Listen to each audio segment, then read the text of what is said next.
welcome to Poker News. Gutshot chairman Derek Kelly, who was recently found guilty of running an illegal poker club, has revealed that he is planning to appeal. In a recent statement, Kelly said, "After serious consideration and professional advice, instructions were given to my legal team to commence procedures to appeal the judgment against me at Snaresbrook Crown Court.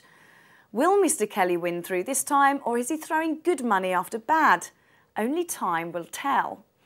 Poker News caught up with Gutshot director Barry Martin to find out what went wrong with the case and what the future holds for the club and its members. If you read the everyday's report that come out of Snaresbrook Crown Court, and you can actually read the reports on gutshot.com in all the articles pages, you'll see quite clearly that there's an underlying tone from how the judge was directing the jurors in regards to the law. We made a couple of claims about the 68 Acts, were very good claims by our defence QC, but they weren't listened to by the judge. The judge definitely had his card marked in one particular way, and that was very simply to make sure that we didn't win the case. And we think we have some areas of recourse through the appeals process that will allow us to hopefully try the case again through the appeals situation, and hopefully this time we're victorious. Under the new regime, we're going to have to figure out how we're going to actually be able to charge for poker in the guidelines laid down by the police who are in direct contact with. But the viewers out there, if you want to come down and play, we're open from 5 PM until 4 AM every day. So yes, we are open. However, it seems unlikely that a second hearing will overturn the original jury's verdict that poker is a game of chance and therefore subject to the same controls and legal restrictions as any other casino game. As for the poker community, there is a feeling of mourning and resentment, as this ruling will seriously inhibit accessibility to games for live players across the UK. Also, the wide-ranging coverage of the case has meant that those who don't know much about poker will now come to view it in the same vein as roulette, or indeed any other of the housed-favoured casino games. To see the whole Barry Martin interview, log on to pokerzone.tv.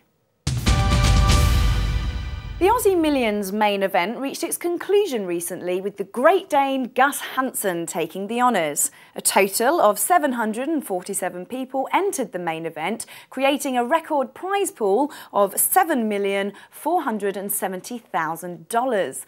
The prestigious event once again attracted the world's biggest poker stars, including Daniel Negreanu, Phil Ivey, Mike Mattisau, Joe Hatcham and, of course, Gus Hansen. Other notable names to make the final table were Andy Black and Christy Gazes. But the star of the tournament was 19-year-old Jimmy Frick, known to many by his internet name, Gobbo Boy. Jimmy has had much success online, but has yet to transfer that success to the live game.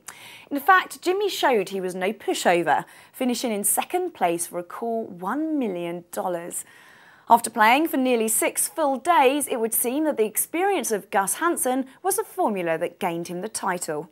Gus Hansen adds the Aussie Millions title to his ever-growing collection, which includes 3 WPT titles. He also went home with $1.5 million to celebrate with. Fancy being part of a poker festival? The Broadway Casino in Birmingham is hosting a festival from the 5th to the 11th of February. Over the course of the festival, there are Texas Hold'em as well as Omaha games. The 2-day main event begins on Saturday the 10th of February at 7 PM and is a £1,000 double chance freeze-out of Texas Hold'em. And finally, ex-Manchester United football players such as Dennis Irwin, Mickey Thomas, Lou Macari, Arthur Alberston and David May are returning to Old Trafford, not to play football, but for a game of poker. After the success of a similar event which took place in October, the organisers have brought it back, and all in the name of charity. David May won last time and kindly gave half of his winnings to Christie's Hospital. Well, that's all from me, but I'll see you next time.